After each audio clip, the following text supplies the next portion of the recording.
Welcome back on channel From Zero to Millionaire. Today I want to show you how to switch between channel on your Google account in YouTube. But before we get into it, and if you're new here and you like videos about making money online and working from home, then go hit the subscription channel and that notification bell below to know when I post a new video. If you have more than one channel and you want to switch between accounts, you need to go to this right corner menu and push button on this view avatar. And here is the option switch account. So you need to push this.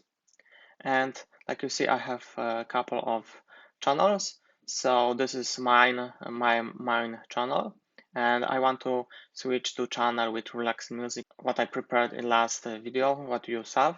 So simply push button on this relaxing music.